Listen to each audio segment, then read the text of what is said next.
ஒளியில்லா உலகத்தில் இசையாக நீயே மாறி காற்றில் வீசினாய், காதில் பேசினாய்.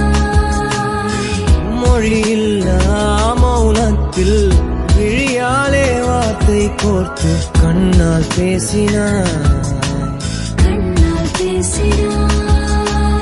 100 ஆண்டு உன்